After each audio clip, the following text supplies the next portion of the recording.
I don't really want to go, but they are the parents who raised my husband. As a wife, I can't just pretend I don't know. My name is Natalie, a veteran housewife with 15 years' experience. But as much as I'd like to say that, my surroundings aren't exactly peaceful.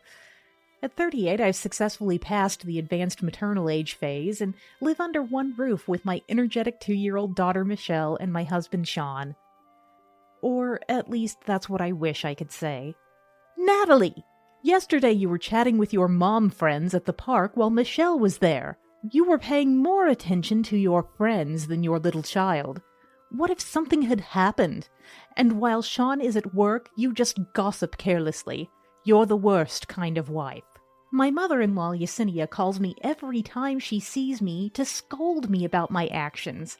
Despite this, our house and my in-laws are 30 minutes drive apart, so not exactly close.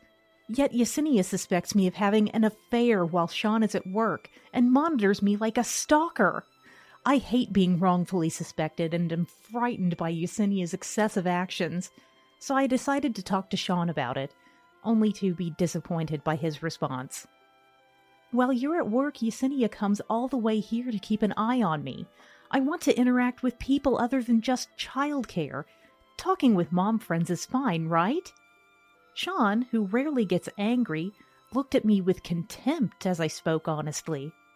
Mom friends? Why would you make friends like that? You can't trust people easily. In these times, anything could happen. Focus and be diligent in your parenting. It seemed like he was taking Yesenia's side. Since then, I stopped taking Michelle to the park, limiting our activities to the neighborhood. But Yesenia's surveillance continued. She even started staking out the cafe near my house. Oh, after letting her play with water in the garden at 10 this morning, you haven't gone out at all, have you? Her constant reports over the phone only added to my stress, the reason behind her actions remaining unclear to me. One day, Sean had to take a 5-day break due to major construction at his workplace, and during dinner we discussed going on a trip. It's been a while since we've had a long break. How about a trip?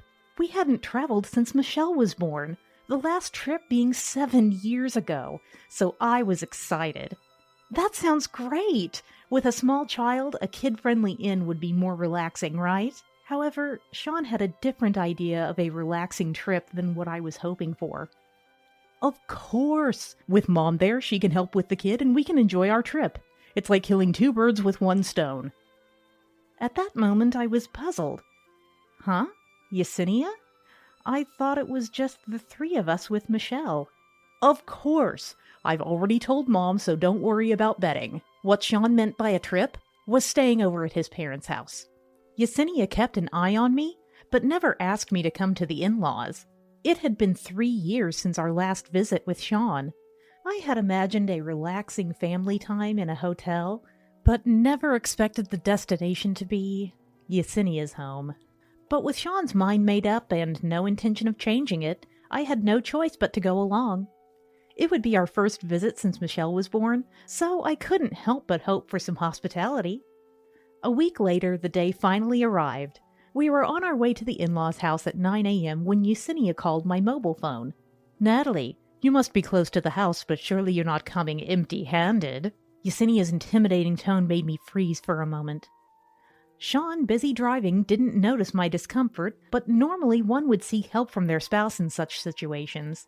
However, knowing Sean would take Yesenia's side, and that it's customary to bring something when visiting someone's home, I had to act. Can we stop at a supermarket? I want to buy something for Yesenia. Hoping for Sean to say, you don't need to bring anything, was perhaps wishful thinking. Huh? You were planning to go empty-handed? I thought you had already bought something. From then on, Sean's mood soured, and I ended up shopping alone with Michelle in my arms. Feeling labeled as the daughter-in-law who doesn't care for Yesenia, I wondered how I could cherish her when she doesn't care for me. Eventually, I bought Yesenia a limited-time gourmet item which satisfied me. Back in the car, in the cold silence, we arrived at Yesenia's house, where Michelle and I were ushered into a guest room while Sean and Yesenia started talking. Since Yesenia's husband passed away 5 years ago, their bond had strengthened, but to me it was painful, worrying they were speaking ill of me. They led Michelle and me to another room so quickly that I almost missed the chance to give the gift, interrupting Sean to hand it to Yesenia. She bluntly said, "Thank you," without checking the contents, and promptly placed it in a corner of the kitchen. Seeing Sean's nonchalant reaction, I felt utterly disregarded. Another concern was Yesenia's attitude toward Michelle, not smiling even once at her granddaughter. One would think a grandparent would naturally smile at their grandchild, but Yesenia seemed to ignore her. From the time we arrived, Sean rarely came to the room where Michelle and I were, mostly talking with Yesenia in the living room, leaving me wondering the purpose of our visit. When I went to the kitchen, Yesenia wouldn't let me help with anything, instead making unsettling comments. "Natalie, you're always tired from childcare, so relax while you're here." Confused by her smile, I looked at Sean, who met my gaze, and said, "We were just talking. Mom's worried about Natalie going out of her way to check on you. It's not surveillance. Don't treat Mom like a stalker." Huh? My voice leaked out in surprise and panic. Sean had told Yesenia exactly what I had confided in him. I nervously looked at Yesenia, who patted my shoulder with a smile and silently resumed her housework, leaving me to return to the room with Michelle, unaware that Yesenia's attack was about to begin. An hour later, Sean came to tell me that dinner was ready. Surprised by the lavish spread, I exclaimed, "Wow, did Yesenia make all this?" Praising Yesenia as if to make up for earlier missteps, she nodded with a pleasant smile. During the meal, Yesenia kept staring at Michelle. I thought she might help feed her, but then she started looking back and forth between me and Michelle, tilting her head. Strange. This child doesn't resemble Sean or Natalie at all. I wonder whose child she is. What? She is often said to look like me. I always thought Michelle and I looked alike, as many people pointed out. But Yesenia didn't see any resemblance. Much worse, she seemed to suspect that Michelle was the result of an affair with another man. I've never cheated, and Michelle is undoubtedly Sean's child. Looking at Sean for support, I received an unbelievable response. "Mom thinks so too. Actually, I've been dreaming of Natalie with another man lately, and it's driving me crazy." Unable to understand the suspicion from both mother and son, I felt isolated with no hero to turn to. Despite my denials, their cold eyes made me feel excluded. However, it was strange how Michelle, only 2 years old and oblivious to the conversation, tugged at my shirt and smiled, encouraging me. It reaffirmed that protecting Michelle was my primary purpose and joy in life. Yesenia's cooking was genuinely delicious, but I couldn't enjoy it and just gulped it down. Michelle ate without fuss, but didn't show her usual delight, quietly eating her food. 40 minutes later, dinner ended, and I was back in the room with Michelle. That's when I got a rare call from my high school friend Ashley. Ashley had moved away after graduation, and though we had met twice since then, it had been 8 years since our last encounter. She called me for a reason, wanting to talk, so we agreed to plan a date. Perfect timing. Maybe Ashley's on my side. The unexpected call lifted my spirits, and I felt ready to endure the next 4 days. After the call, tidying up around 8 p.m., I decided to take a shower with Michelle and headed to the living room. Sean and Yesenia were looking at an album with photos of young Sean and Yesenia. I saw his face and recognized him immediately. "Wow, Sean, so cute. Yesenia, you were beautiful." The words came naturally, but Yesenia's reaction was different, her eyes narrowing. Complimenting old photos doesn't do me any good now.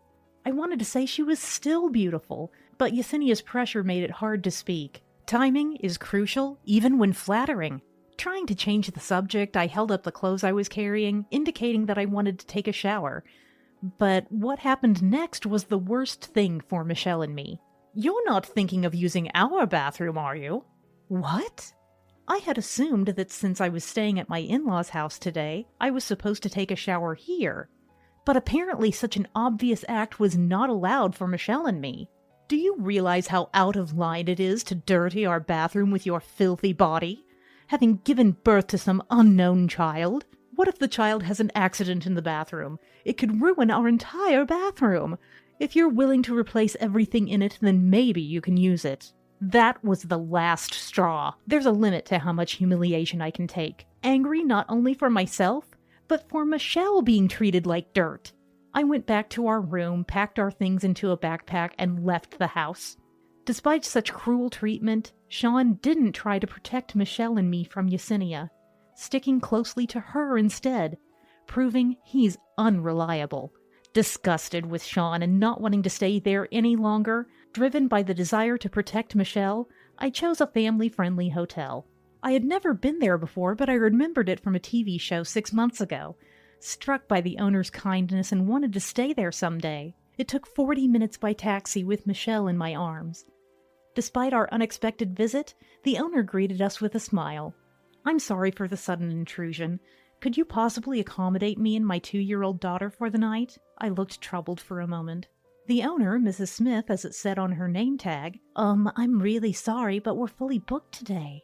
It was a popular hotel, featured on TV, so I understood it being full, but I desperately wanted to stay, unable to leave.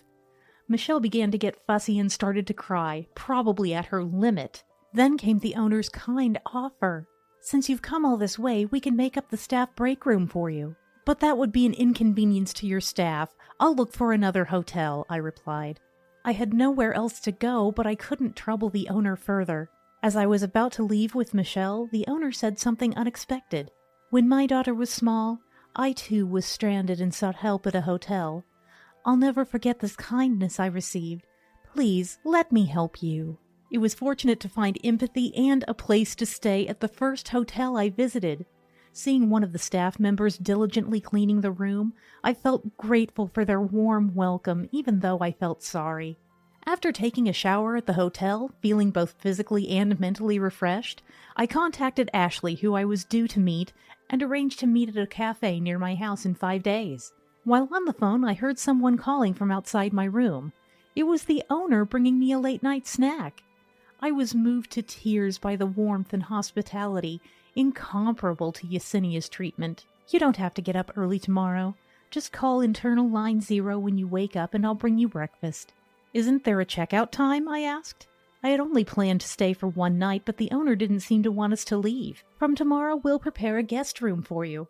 Please stay for about a week and relax. There's a shower available 24 hours, and there are magazines and picture books in the lobby.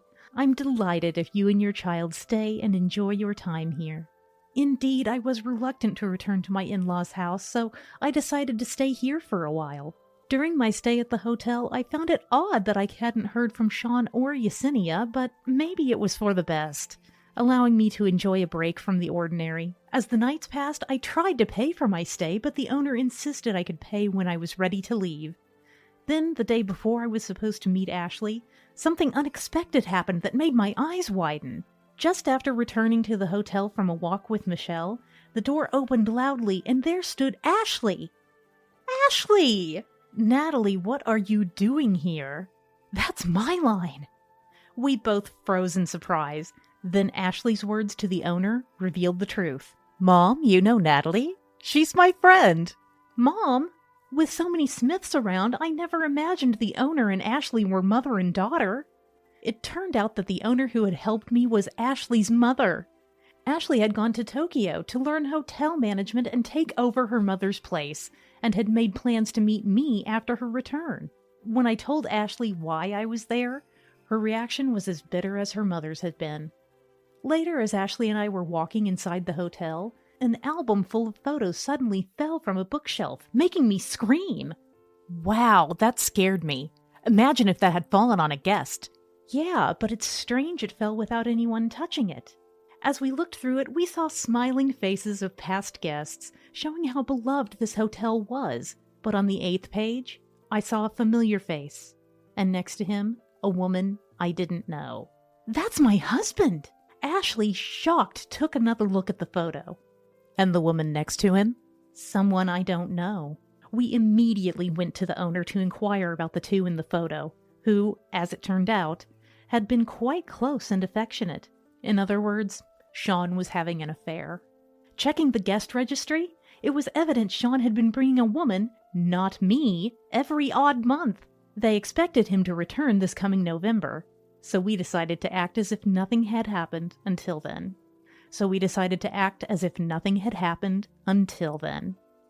I thought my plans would be disrupted if I kept running away from Sean and Yesenia, so I decided to return to Yesenia's home. Back at my in-laws, neither Yesenia nor Sean asked where I had been, and the cold atmosphere continued. 2 days later, Sean and I returned to our own home. Of course, once home, I was berated with comments like, "Don't bother your mother," and "You're the worst wife." But I just endured, thinking it was only a matter of time. And then, a month later, on a night in November, it happened while Sean was back from work drinking beer. Yesenia suddenly came to our house, and as soon as I opened the door, she began to apologize deeply. "Natalie, I'm sorry." 5 minutes later, Ashley also arrived at our house to join the conversation. Natalie was treated like dirt and even suspected of cheating. Now you understand how she felt. "Sorry, I'm so sorry. Sean, what are you spacing out for? You're the one who cheated. Apologize." But Sean just looked like it had nothing to do with him. Seeing Sean like that, I made up my mind to confront the issue and stood right in front of him, saying bluntly, "The person beside me is the daughter of the owner of the hotel where you stayed with another woman on the 4th Thursday of November." Ashley quickly added as if it was her own issue, "Thank you for staying at our hotel. On that day, we had a special event with a steak cooking service at dinner and a bingo game. I hope you enjoyed it." First, as the next owner, she thanked him, then dropped the bombshell. However, someone who leaves their family at home on Thanksgiving to pretend they're on a business trip and cheat is not welcome at our hotel. As expected, Sean had stayed at the hotel with another woman in November, an odd month, and we recorded the entire thing with photos and a voice recorder. Though it's not usually allowed to keep records of guests' personal information, I had requested it, so the hotel wasn't responsible. Sean, looking intently at his own photo, sighed deeply. Finally, I decided to speak my mind to Yesenia. "I'm sorry for being such a dirty daughter-in-law and grandchild that we can't even use your bath. Remember, your son chose me. I guess that means you think your cheating son is cleaner. Maybe you should get your eyes checked." I spoke sarcastically, and Yesenia hung her head, unable to say anything. Who would have thought it come to this? She didn't seem to regret her mistakes, rather looking at me as if I was to blame. But now that her position was weakened, she reluctantly pieced together an apology, though it was too late. "I'm sorry I couldn't protect Natalie and Michelle before. From now on," I knew what Sean was about to say, so I immediately stopped him. "Enough! I have no intention of remaining your wife. For now, you'll pay the compensation and child support in the divorce. If you can't pay, get a lawyer or whatever. I have 2 witnesses here. I'll pay. Please don't make it any harder for me." Even in such a situation, Sean tried to protect himself, and I felt the most pity for Michelle. I decided that when she grows up, I won't talk much about Sean. After that, I left the house and ended up staying at the hotel again, but this time as a live-in employee. "You have a small child, so just answer the phones, okay?" This way I could work next to the room where my child was sleeping. Supported by the kind owner and her daughter, I finally began to feel proud of my existence. Maybe things would have been different if Sean had stood up for me in front of Yesenia, but I can never forgive someone who cheats, no matter what. While reminding myself of this, I looked forward to future love, determined to raise